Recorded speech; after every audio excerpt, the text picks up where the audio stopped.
Oi pessoal, hoje a gente vai falar de uma técnica complementar à técnica de Stevens, que é a análise de espectroscopia de fotoelétrons, também conhecida como XPS, vem de X-ray Photoelectron Spectroscopy, espectroscopia de fotoelétrons. Bom, ela é uma técnica de análise de superfícies, onde a gente entende por superfícies a camada mais externa do material, ou seja, inferior a 100 angstroms, ou 10 nanômetros. Então nós vimos técnicas de íons sensíveis à superfície, como SIMS, como LACE, como RBS, como NRA. Essa é uma técnica que envolve espectroscopia de elétrons, como o XPS que eu falo hoje, o OG, que é muito similar, EOS, que também é muito similar ao que a gente vai ver hoje, mas a gente não vai tratar especificamente de EOS nesta aula.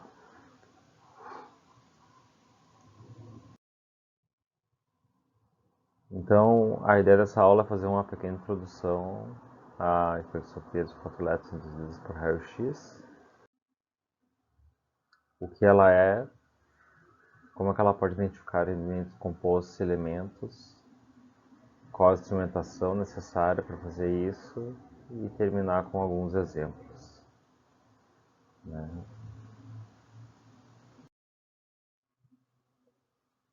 O XPS também é conhecido como espectroscopia para eletrônica para análise química, ou ESCA, foi o primeiro nome dado a ela, mas era um nome muito abrangente, e aí quando se descobriu novas maneiras de se fazer espectroscopia com fotoelétron, se mudou para XPS especificamente, porque nesse caso se usa raio-x, mas podemos utilizar outros fótons de excitação, e é uma técnica largamente utilizada para a determinação da composição química da superfície. E vale lembrar aqui que é uma das poucas técnicas que consegue identificar o tipo de ligação química que nós temos na superfície. Então, enquanto RBS, NRA, PIX, SIMS e etc. conseguem identificar claramente os elementos presentes na amostra, a profundidade que eles estão, no caso do NRP, o XPS é uma das poucas, se não a única técnica que consegue me dizer com qual elemento o outro está ligado. Basicamente é essa a diferença. Eu consigo dizer se eu tenho molibdênio ligado com enxofre ou ligado com oxigênio. Eu consigo dizer se eu tenho lítio metálico, lítio na forma de óxido. Eu consigo observar se eu tenho silício puro ou oxissilício, ou os dois. E é isso que a gente vai ver na aula de hoje. Né?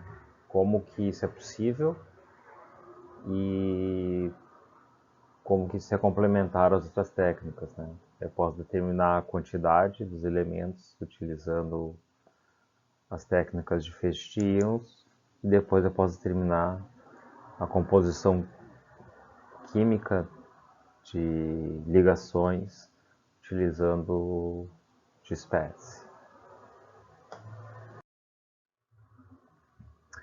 XPS é baseado no efeito fotoelétrico. O efeito fotoelétrico foi observado inicialmente por Hertz. Hertz, sim, o cara da frequência, né? Ele observou experimentalmente esse efeito fotoelétrico, mas não foi possível de entender, foi uma análise experimental. Isso em 1887. E foi Einstein, né, em 1905, né, o famoso ano mágico do Einstein, onde ele formulou a teoria do efeito fotoelétrico, que lhe rendeu o prêmio Nobel, né? Não foi pela relatividade, que não era aceita na época, né? O efeito browniano e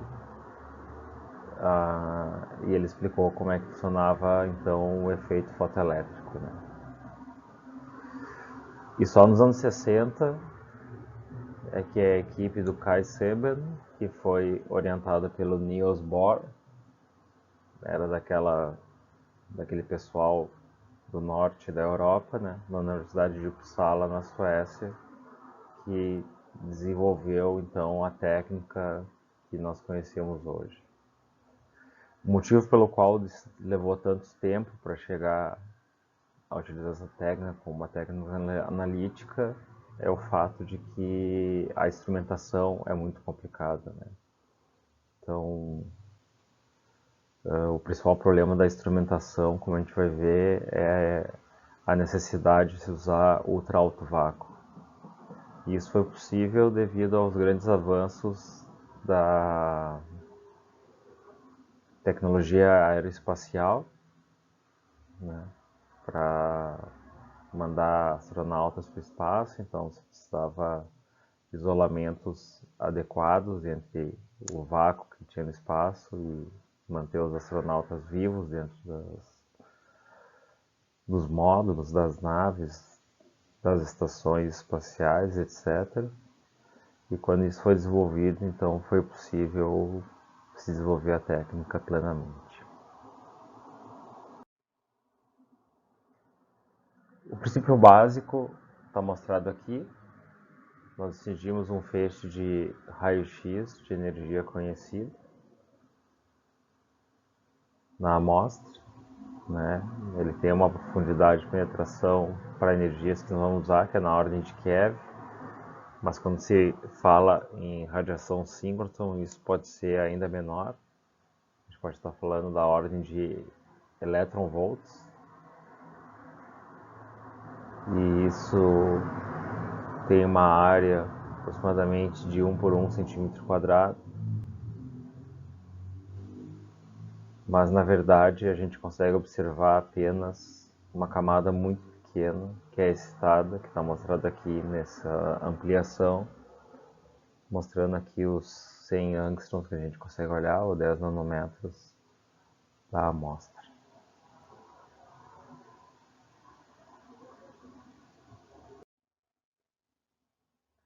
Bom, o que é efeito fotoelétrico então? O efeito fotoelétrico se baseia no fato de que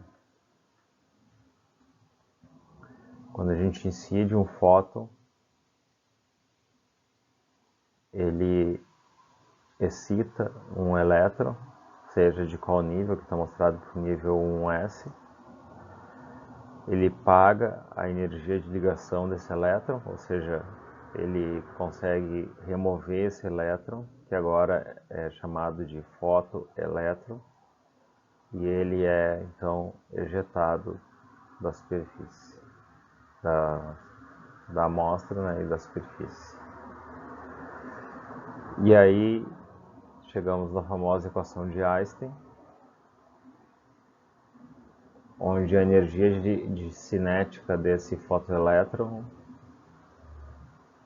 é a energia do fóton incidente, HNI, menos a energia de ligação que ele tinha antes, né? Por isso que tem que ser paga essa energia. Menos a função trabalho, que a gente vai falar mais à frente.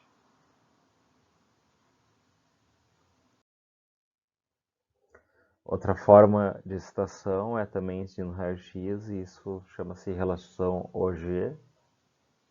É quando, ao invés de o elétron ser emitido diretamente pela excitação, ele transfere energia para um elétron ao lado,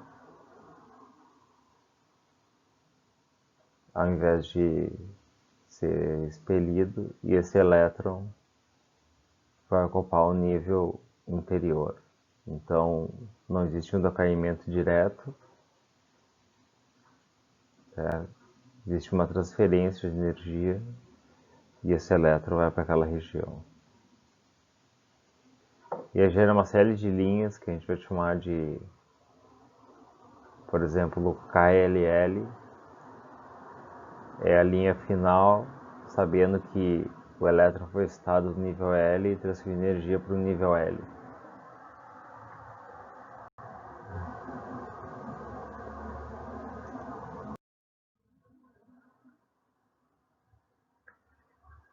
Então a instrumentação de SPS mede a energia cinética dos elétrons coletados. Então, se vocês se lembrarem da equação anterior, eu tenho a energia cinética, que é igual a HNI, que eu conheço, né, que é a energia do fóton incidente, ou no caso, o raio-x incidente, menos a energia de ligação, menos a função trabalho. Medindo a energia cinética e conhecendo a HNI, eu consigo medir a energia de ligação do elétron. E é assim que funciona a técnica de SPS, né? A gente mede a energia cinética e a partir daquela equação isso é transformado em energia de ligação. Então é isso que está mostrado aqui novamente, né? Energia de ligação, energia cinética, que é o que nós efetivamente medimos, e função trabalho. Tem duas maneiras de olhar o espectro, com linhas de fotoemissão que dependem da energia do fóton, ou seja, eu tenho que saber com qual raio-x eu estou lidando para fazer essa análise, ou linhas OG, onde não depende da energia do fóton. Quando a gente apresenta o XPS em escala cinética, a gente precisa conhecer a energia do fóton de raio-x de modo a poder comparar com dados de outras fontes. Então, como é muito complicado, como a gente vai ver as linhas que a gente pode citar no XPS, o que se faz na prática é a utilização de tabelas ou de gráficos bem conhecidos de XPS que nos permitem fazer então essa quantificação. Quando a gente está olhando então em termos de energia de ligação, é só passar uma equação do o KE, que é energia cinética, para o lado, e o BE para cá. Então a gente tem que as linhas de fotoemissão não dependem da energia do fóton, que é o método mais utilizado.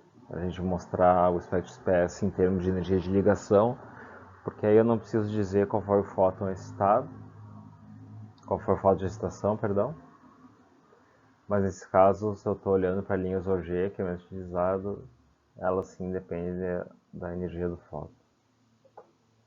E como eu disse, é a escala mais utilizada para uniformizar os dados, porque se eu utilizo ela, a energia de ligação do elemento é sempre a mesma. Claro, dependendo da fonte, perdão, do estado de ligação que ele se encontra. E desse modo a gente pode uniformizar os dados.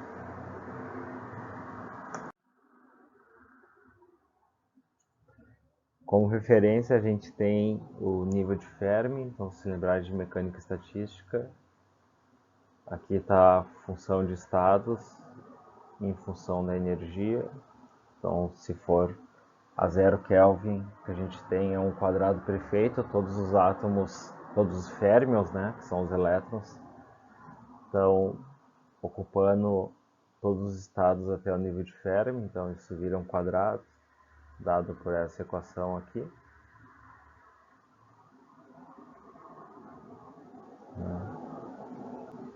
A gente vai ter que isso aqui vai ser KT a 0 Kelvin, né? Então isso dá simplesmente 1.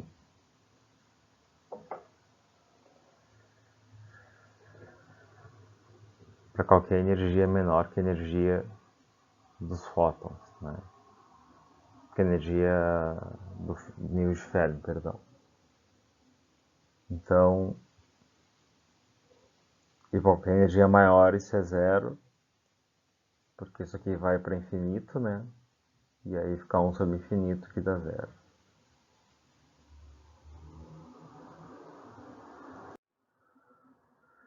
E o que é a função trabalho, né?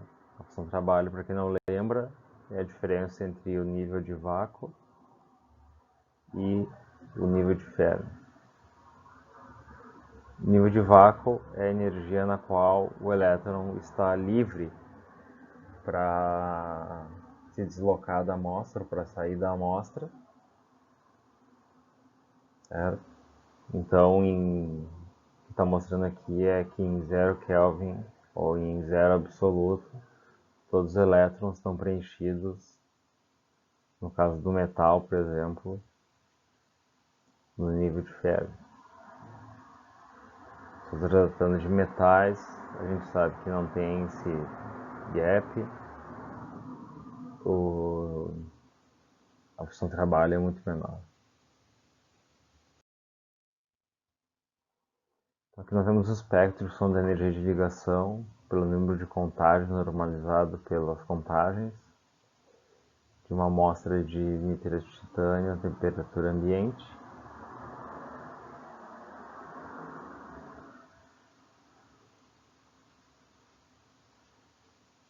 E aqui mostrando nesse caso o nível de Fermi se encontra muito próximo de ligação zero, o que faz sentido, como a gente já viu no slide anterior.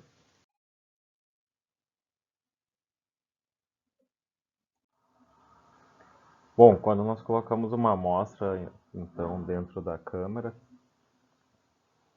a amostra tem a banda de valência, né, o nível de Fermi, nível de elétron livre, nível de vácuo, mas isso também tem no espectrômetro, né? Também tem seu nível de Fermi. Se vocês lembrarem como tudo isso está aterrado pelo mesmo potencial, os níveis de Fermi se alinham, está mostrando aqui, certo? Então, como os níveis de Fermi estão alinhados, a gente precisa saber apenas a função de trabalho do espectrômetro. E isso é feito utilizando os padrões. A gente sabe a energia de ligação que ele tem que aparecer, geralmente se usa ouro. A gente mede a energia cinética, a gente sabe qual que é a calibração da energia de qual a função de trabalho que tem que aparecer para esse dado espectrômetro. Quando se mede amostras isolantes, fica um pouquinho mais complicado.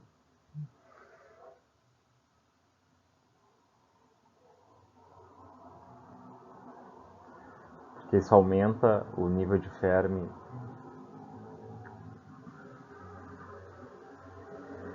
do espectrômetro em relação ao que nós tínhamos antes, né, já que ele tem banda de valência e banda de condução bem definidas, diferente de um condutor, e aparece um fator adicional, mas isso também pode ser calibrado utilizando padrões isolantes, de modo que a gente possa determinar então a função de trabalho específica para inserir naquela equação que nós vimos antes.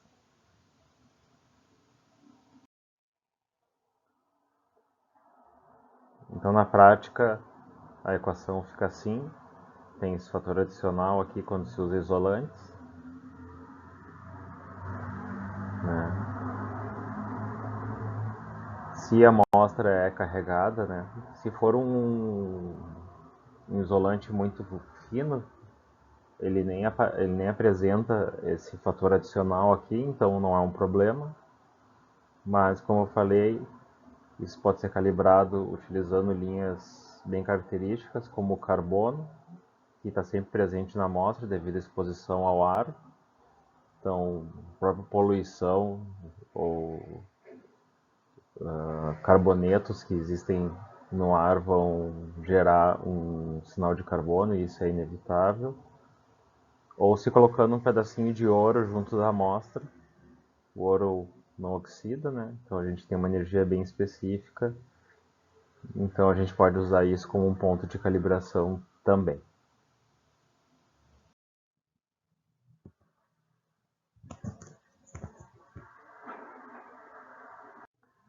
Bom, e qual é a origem dos deslocamentos na energia de ligação, ou melhor, como a gente pode identificar elementos dos compostos, né?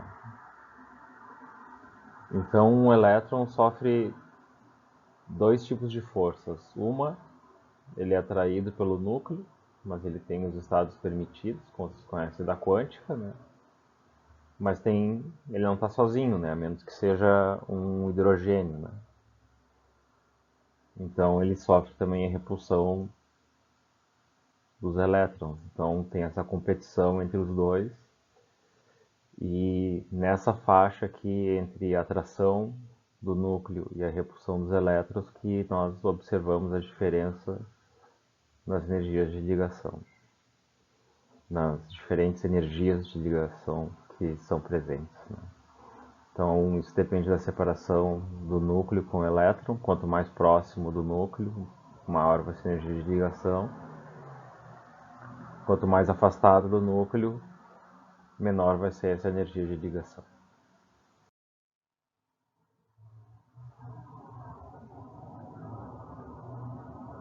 Então, aqui está sendo mostrado para isso é tudo tabelado, né? Você coloca padrões lá no XPS, dentro do equipamento, e se mede isso. Então, tem diferentes elementos aqui mostrando qual que é a energia de ligação que aparece. Isso aqui está em electron volts. Para ferro, cobalto, níquel, cobre, zinco. Isso é para o nível 2P3,5. A gente já vai falar porque tem esse subscrito aqui. Isso vem daquele vetor J, que é o acoplamento spin-órbita, que é o vetor L do momento angular, mais o vetor S, que é o do spin. Aqui para o nível 3P não tem o subscrito aqui, então eu não sei exatamente qual é e qual que é a diferença da energia de ligação que a gente observa.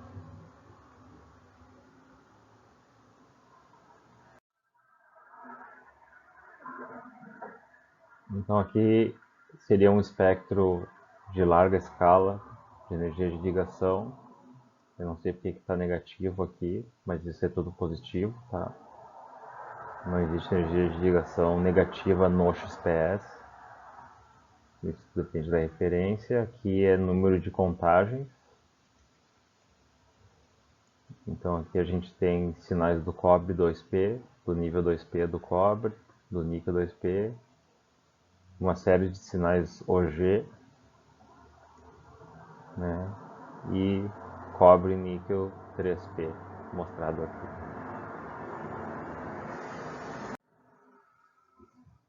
Bom, essa figura acho que é a mais ilustrativa de como que funciona o deslocamento químico, né?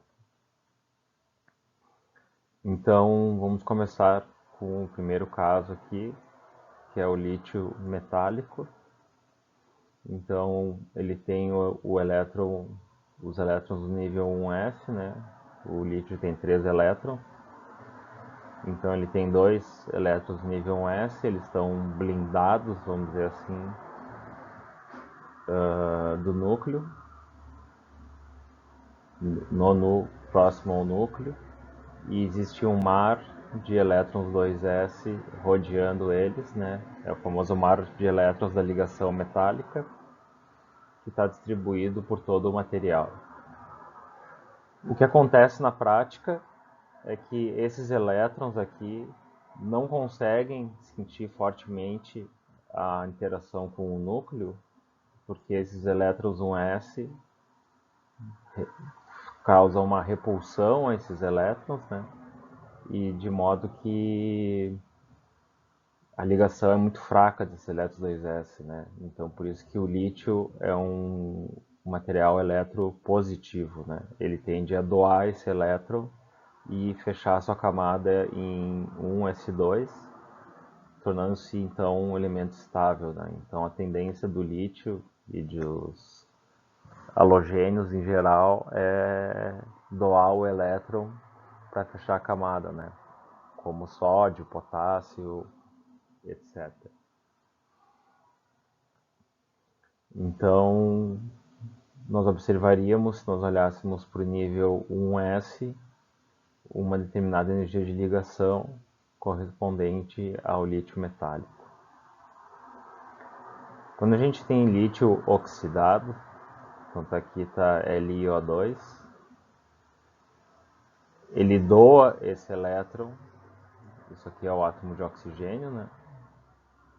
Ele doa esse elétron, cada átomo de lítio vai doar um elétron aqui para preencher os 2 elétrons faltantes no átomo de oxigênio. E o que isso faz? Isso faz com que, como não tem mais a repulsão entre o nível 2s e o nível 1s, os elétrons no nível 1s2 ficam mais próximos do núcleo, né? Eles sentem mais a atração do núcleo e menos a repulsão que eles têm dos elétrons. Não existe mais aquela competição entre um e outro, porque agora eles só têm o núcleo para atrair, para agir sobre eles, então eles ficam mais próximos dele. Isso faz com que aumente relativamente, muito importante, relativamente ao lítio metálico, para o lítio oxidado, a energia de ligação do nível 1s. Então aqui eu tenho um exemplo para o oxílio. Então só tem uma camada de oxílio e essa camada tem que ser fina o suficiente para que eu consiga observar também o substrato. Então vamos dizer que eu tenho aqui 5 nanômetros de óxido de silício sobre silício, por isso que é uma técnica de superfície, né?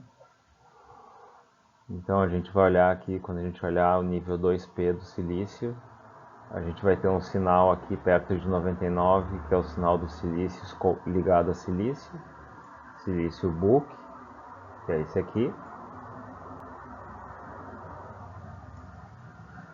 E numa energia de ligação maior, o silício oxidado, né? Isso se deve ao fato de como, nesse caso aqui, o silício doou seus elétrons para o oxigênio.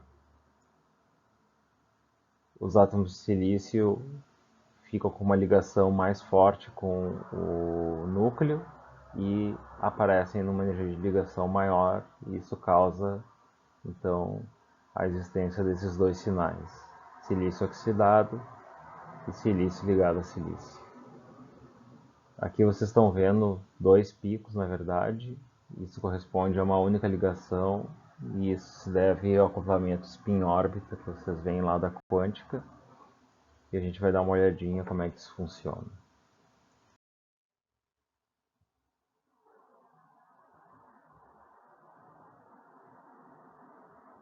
A gente falou disso já brevemente. Se usa a aproximação congelada, né, ou Sundin Approximation, que a gente considera, pelo teorema de Koopman, que a energia inicial e final é igual, utilizando Hartree-Fock, né? Então a gente simplesmente pega a energia final inicial do elétron, porque o processo é extremamente rápido. E assim a gente consegue fazer essa ligação, essa conexão, vamos dizer assim, melhor com a energia de ligação.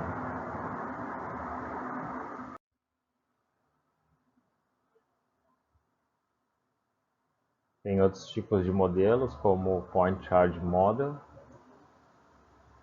que leva em conta o potencial devido às cargas ao redor, o peso de cada carga, né?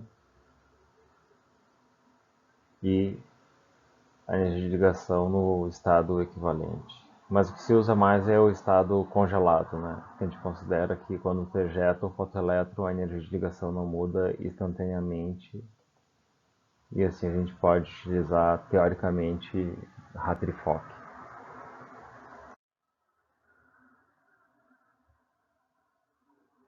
Então vamos lá. O mais importante que a gente observa são os deslocamentos químicos devidos a efeitos eletronegativos, que é aquilo que eu estava mostrando antes, né?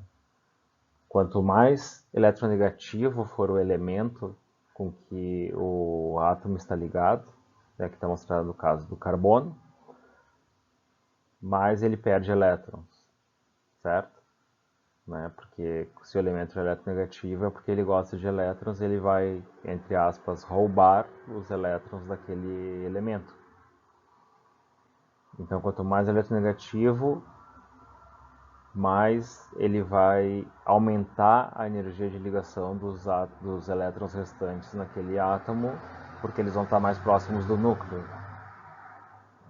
Então vai acontecer isso aqui, eles vão se aproximar do núcleo e os outros elétrons vão se aproximar do oxigênio. Então quando a gente olhar a linha do carbono, a gente nota isso, né? Como a energia de ligação aumenta conforme nós aumentamos a eletronegatividade do elemento com o qual ele está ligado, né? Então, se eu tenho carbono-carbono, isso aparece em 285 electronvolts. Aí se eu ligo com nitrogênio, isso já aumenta um pouquinho, com o flúor para lá para 287 e uma energia dupla com carbono, com oxigênio, perdão, do carbono, vai para 288.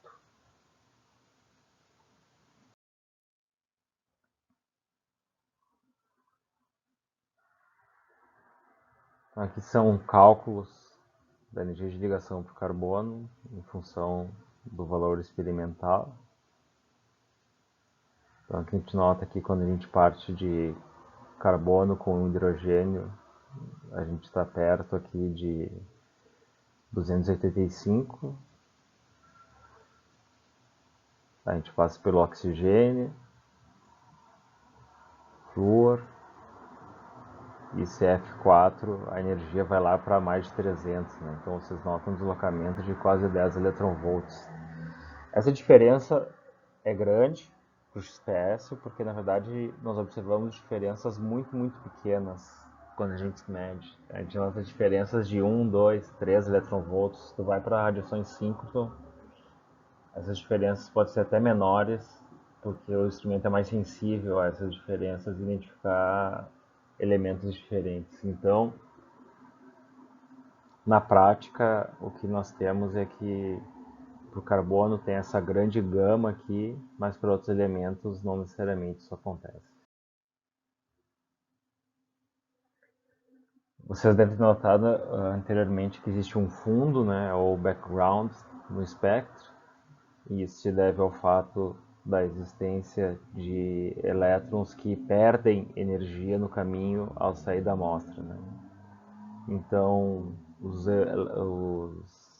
elétrons que formam os picos, né, como 2s, 2p, 3s, 3d, são elétrons que conseguiram sair da amostra sem perder nenhuma energia, né? Então eu consigo conservar a energia com que eles estavam ligados, de modo a que eu estou medindo realmente a energia de ligação. Se por acaso ele sofrer um espalhamento de algum elétron ou do próprio material, de algum núcleo, ele vai ter uma energia menor e ele vai gerar esse fundo aqui que a gente está vendo, que não nos interessa, né? Aqui está em termos de energia de ligação. Então, o que nós temos é que quanto maior a energia de ligação, se a gente inverter aquela equação de Einstein, menor a energia cinética, né? Então, para energias cinéticas muito baixas, ou seja, energias de ligações muito altas, a gente tem um fundo maior e isso vai caindo conforme a gente aumenta a energia cinética ou diminui a energia de ligação, né? Vocês notem que esse espectro aqui é o contrário do que a gente está acostumado a ver, né? Ele vai de 1000 a 0, né? Não de 0 a 1000, né? De 0 a 1000 seria energia cinética, de 1000 a 0 é simplesmente a energia de ligação dele. E aqui está a probabilidade de escape, ou a intensidade que a gente vai medir, que é uma exponencial decrescente com a espessura do material em função do ângulo. A gente vai falar já do ângulo mais à frente, mas o mais importante é que a probabilidade da intensidade do sinal é a intensidade inicial de fotoelétrons que incidem na amostra vezes a exponencial decrescente da espessura da camada observada.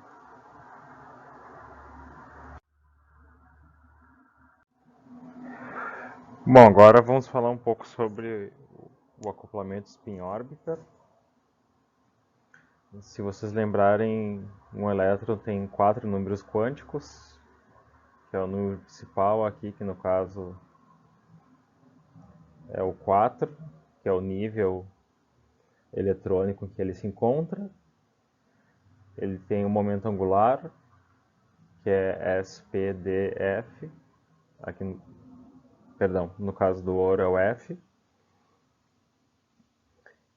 e ele tem o momento magnético, que a gente não vai falar sobre isso, e ele tem também o spin, né? Então, nós temos duas possibilidades. Então, vamos pegar aqui um elétron que tem um momento orbital angular apontando para cima. Ok. Claro que isso aqui está incorreto do ponto de vista formal quântico, mas vamos supor que a gente tem o elétron girando numa órbita circular aqui em volta dele. E o spin desse elétron está apontando para cima, o que também formalmente não é correto afirmar, né? Então, se vocês lembrarem, a gente tem que o vetor J, que é o complemento spin-órbita, é igual a L, desculpem a letra, que é difícil escrever com esse negócio, mais S, tudo isso são vetores. Então vamos supor que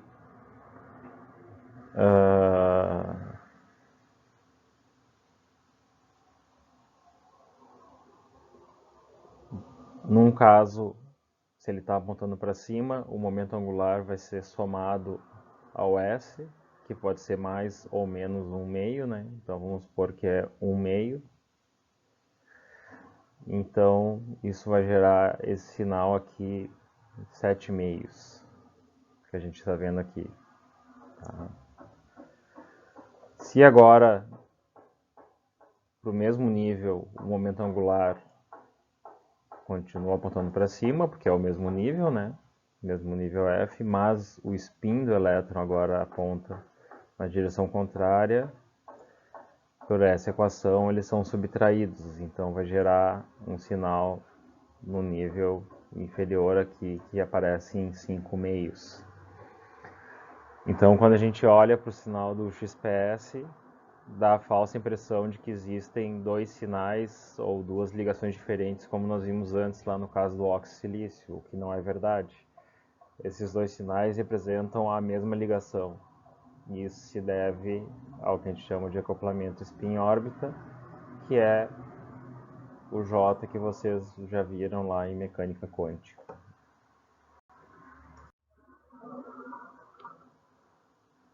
Então, para existir acoplamento spin-órbita, eu preciso de um momento angular e preciso do spin do elétron.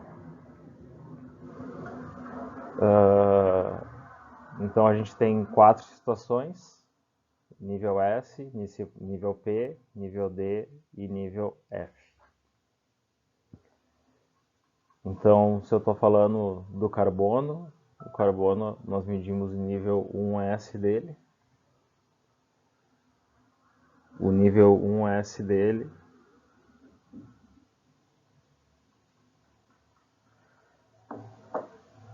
o nível S tem momento angular 0, né? E como o spin varia de mais a menos 1/2, isso se cancela, então nós observamos um único pico, certo? Então o nível S é o nível que tem só um sinal. Se eu tiver mais um sinal, é porque eu tenho uma ligação diferente. Isso explica por que no caso que nós vimos anteriormente lá do silício, nós tínhamos 2 picos no book. Aqueles 2 picos no book, que era do nível P, é por causa dessa separação aqui, chamada separação spin-órbita. Né? Então, aquilo tu só consegue resolver quando a separação é grande o suficiente ou se teu aparelho tem resolução suficiente para resolver a separação entre aqueles dois sinais. Então, no nível P, se eu tenho momento angular 1, Então eu vou ter 1 mais 1 meio, que dá o sinal em 3 meios. Isso aqui é para o cobre 2P. E eu vou ter 1 menos 1 meio, que dá o sinal 2P, 1 meio, que está aparecendo aqui. Para os metais, essa separação é relativamente grande aqui. Você está vendo uma separação de quase 20 eletronvolts. Para semicondutores e materiais leves, essa separação é muito, muito menor. Então, em determinados equipamentos de XPS não se consegue observar essa diferença, a menos que tu tenha algo que nós chamamos de monocromador, que diminui a largura de linha do XPS, do raio-x incidente, perdão, ou então quando se usa a radiação síncrotron, que se consegue observar essa diferença.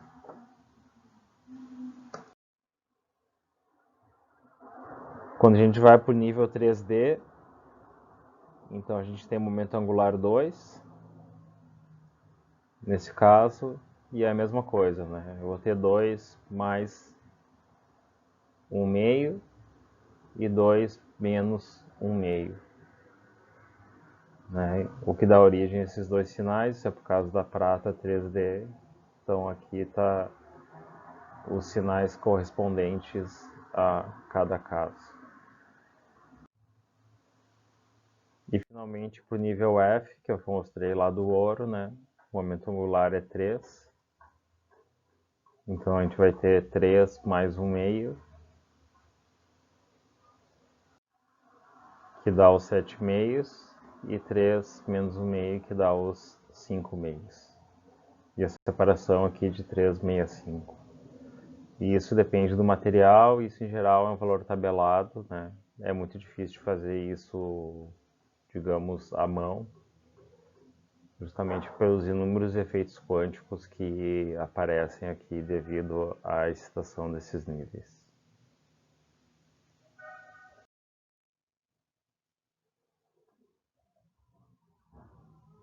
Então aqui mostrando um exemplo parecido com anteriormente. Se eu tenho titânio metálico, eu vou ter um pico em 1 meio do nível 2P. Se ele está oxidado, ele sofre um deslocamento de 5,54 eletronvolts, pelo mesmo fato que o oxilício, o oxilítio, o carbono com oxigênio, todos eles sofrem deslocamentos para maiores energias de ligação ou menor energia cinética.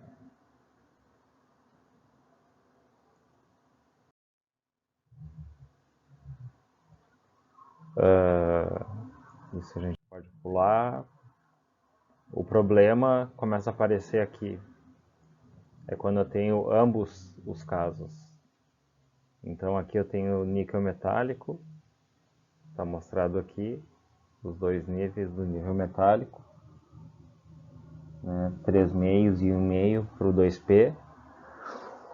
Porém, se eu tenho níquel metálico e níquel oxidado, vai aparecer os picos, os dois picos correspondentes do nível do níquel metálico, mais os dois picos correspondentes do nível do níquel oxidado. Então vai gerar um sinal bem confuso assim. Então tem que ter muita atenção na hora de analisar esses dados para que não haja confusão entre a existência de novos materiais ou novos tipos de ligação correspondentes a isso.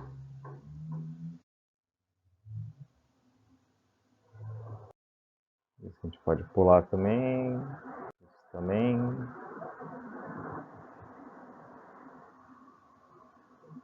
Isso é uma coisa que é chamada efeito de plasmon, é quando os elétrons são espalhados ao sair do material, eles formam alguns picos que são igualmente espaçados. Então, isso é chamado de plasmon, muitas vezes as pessoas confundem isso com um pico existente, isso aqui é para alumínio 2S.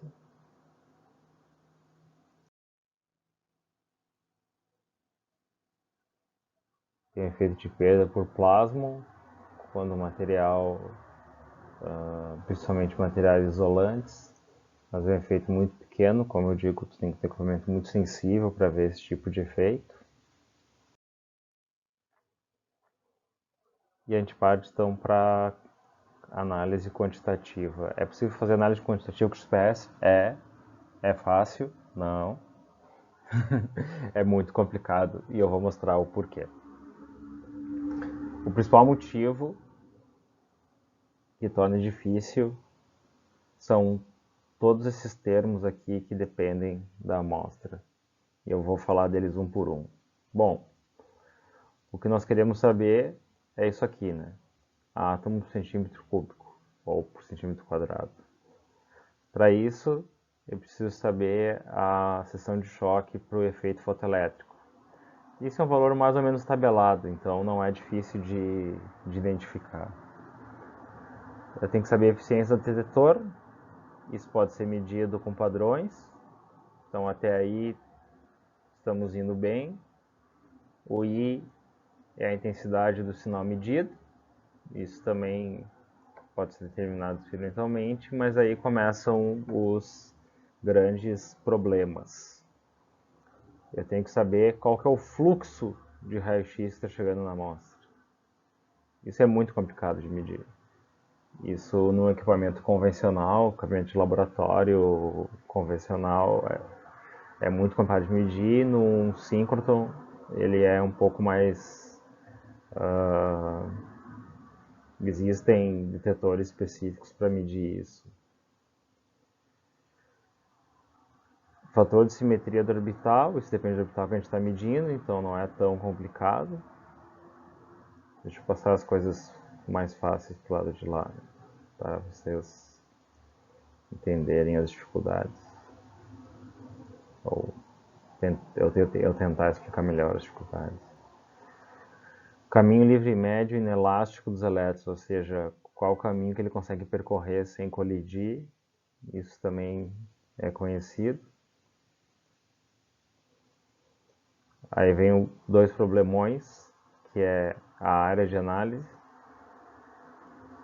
ou seja, como é que a gente pode saber a área que a gente está analisando de acordo com o foco do raio-x. Então, tu teria que determinar o foco do raio-x incidente na amostra antes e depois disso assumir que é o mesmo foco que está olhando em outras amostras.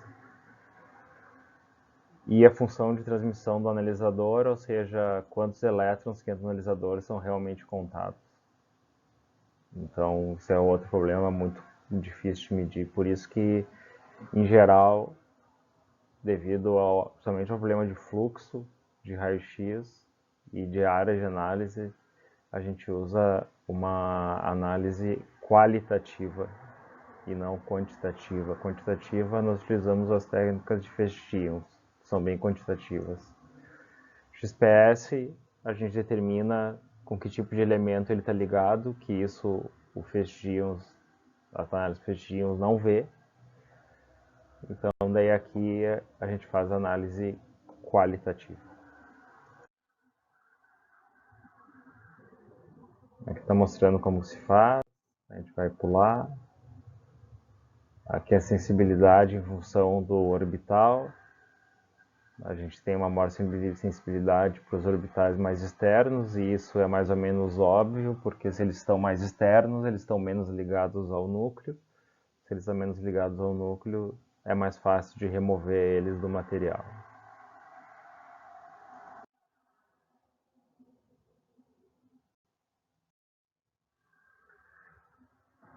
Aqui é um gráfico bem interessante que mostra a comparação da sensibilidade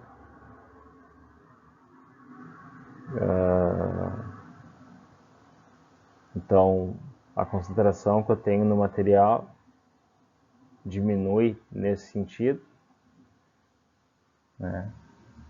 Como vocês podem ver aqui em ambos os lados, um lado está em porcentagem, ou parte por milhão, parte por bilhão, enquanto aqui a gente está em concentração atômica de átomo por centímetro cúbico, e isso está sendo feito por silício especificamente. Então o XPS tem uma sensibilidade de em torno de 1% em peso atômico, então tem que ter 1% daquele material no XPS para poder analisar ele de maneira eficiente.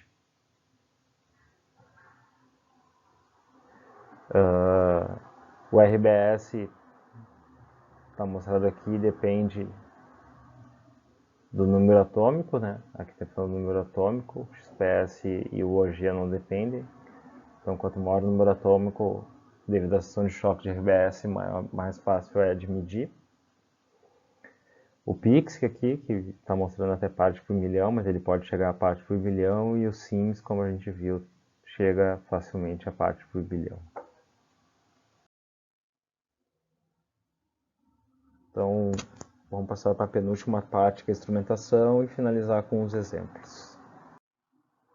Eu preciso de ultra alto vácuo, fonte de raio-x e analisador de energia.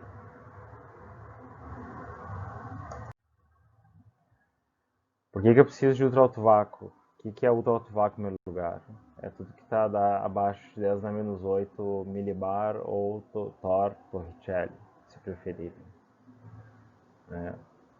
Para vocês terem uma ideia, o vácuo do espaço é 10 a menos 14. Então, o vácuo do espaço estaria nessa faixa aqui.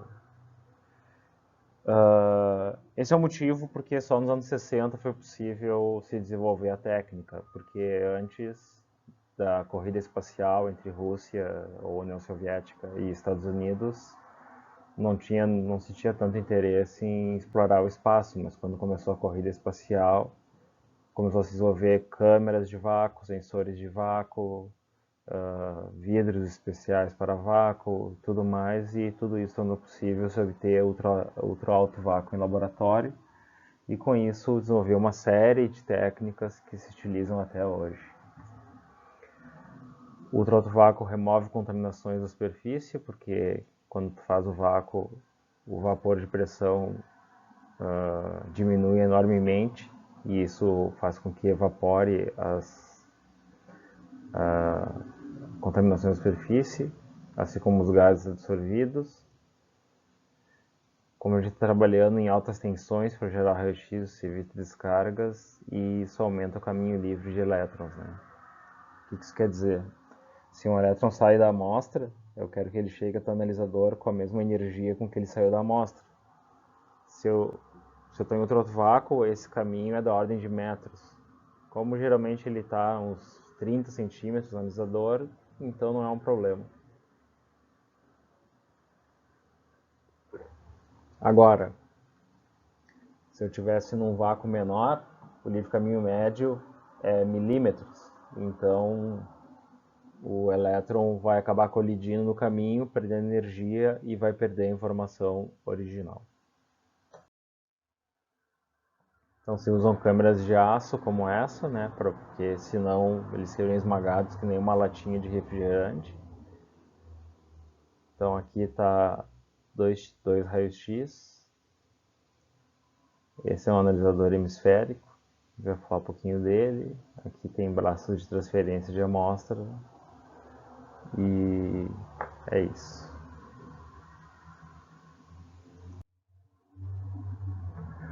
Como é que funciona o analisador hemisférico?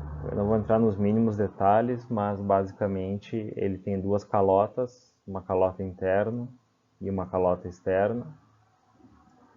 Quando um elétron entra aqui está a fonte de raio-x, vai excitar uma fotoelétrica que vai entrar aqui, vai ser focalizado, e essas calotas são aplicadas tensões. Por um determinado arranjo de tensões, o elétron consegue fazer essa curva aqui e chegar até o contador e ser medido e contado adequadamente. Se ele tiver uma energia maior, ele vai escapar para cá. Se ele tiver uma energia menor, ele vai escapar para cá. Então, o que se faz na prática é variar essas tensões continuamente para se medir todo o espectro de energia necessário para uma dada amostra. Aqui está mostrando como funciona a geração de raio-x. Isso é exatamente igual à geração de raio-x para difração. Aqui tem um filamento que é aquecido por efeito termiônico, ele gera elétrons livres. E aqui a gente tem uma diferença de potencial de aproximadamente 15 a 20 kV. Esses elétrons livres são então atraídos para cá. ou, se for desse lado, são atraídos para cá.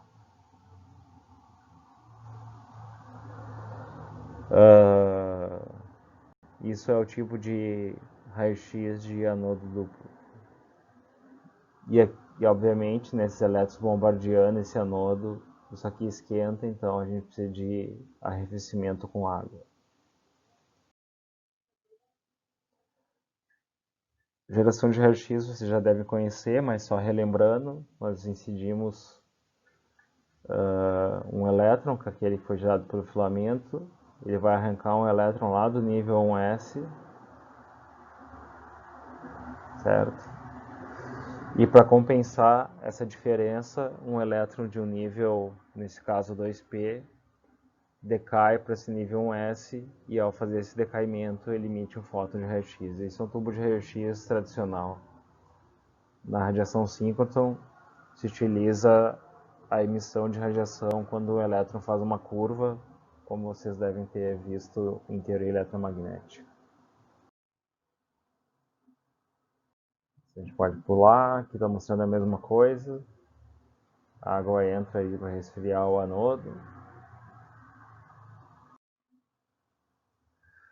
Existem raios-x monocromatizados, o que permite aumentar a resolução e energia.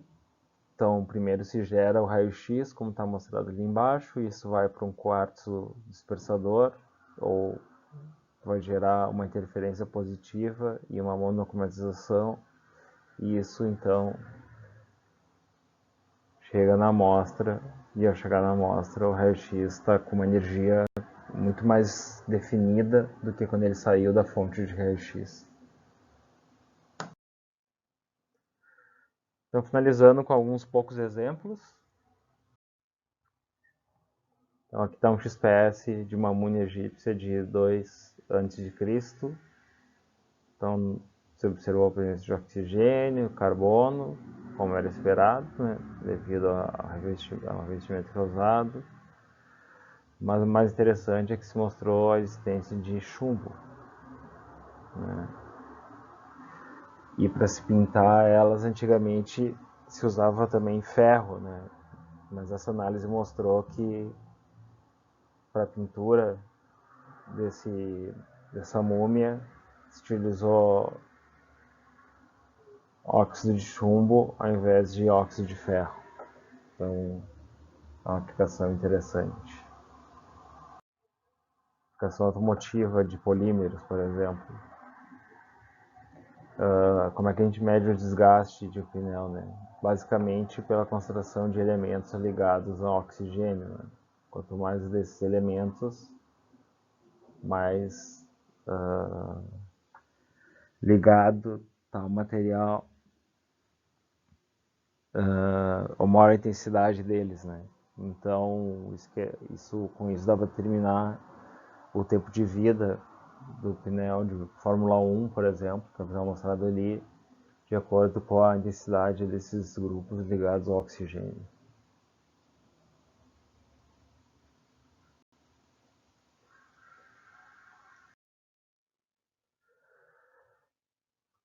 Energia solar, aqui tem um filme condutivo de óxido de estânio sobre carboidrato de silício, sobre silício.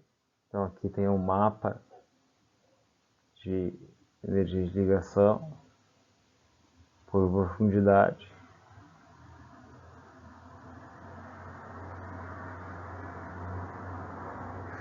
E o que a gente nota é que na superfície da amostra, aqui escala com profundidade, nós temos mais estânio, e conforme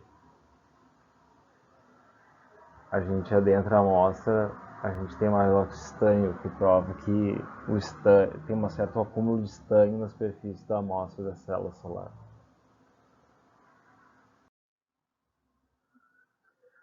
Se nós queremos fazer análise de profundidade, a gente pode fazer. O que se faz é variar o ângulo de análise. Então, quando falando em 15 graus, é um ângulo mais sensível à superfície, porque os varianos são vindo aqui. Se é um nível menos interno, né, ou se é um ângulo direto aqui, como 90 graus, Então, o que nós observamos é uma camada mais espessa, né? Aqui eu estou analisando... Ops.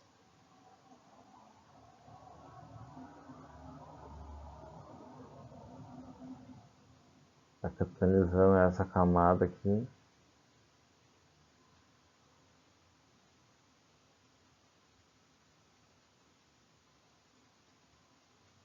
Tá, é mais fino que isso, mas só para ilustrar a ideia. Enquanto aqui eu estou analisando toda essa camada em branco aqui. O que pode ser uma vantagem ou não, dependendo do que a gente quer, né? Se a gente quer algo muito sensível à superfície, a gente tem que inclinar a amostra, caso contrário, não é necessário. Então, resumindo é isso, pessoal. É um método para composição elementar e ligação química, 1% de sensibilidade, é sensível ao estado químico, é essencialmente não destrutiva, né? Porque a gente incide raio-x, a menos que a amostra seja sensível a raio-x. Ela analisa em profundidade em até do máximo 100 angstroms ou 10 nanômetros, não mais que isso, então é extremamente sensível à superfície, não como leis, que a gente já viu, mas é. Porém, ela é cara e complexa, né? O equipamento inicial não sai por menos de 200, 300 mil dólares. Ela não detecta hidrogênio e hélio, como por isso que se usa a herda, né? Então, como eu falei, sempre são técnicas complementares e pode ser usado tanto para isolantes ou amostras biológicas, assim como metais, é claro. Tá bem? Então, isso encerra a matéria da nossa disciplina. Espero que vocês tenham gostado e semana que vem, então, começamos os seminários. Um abraço.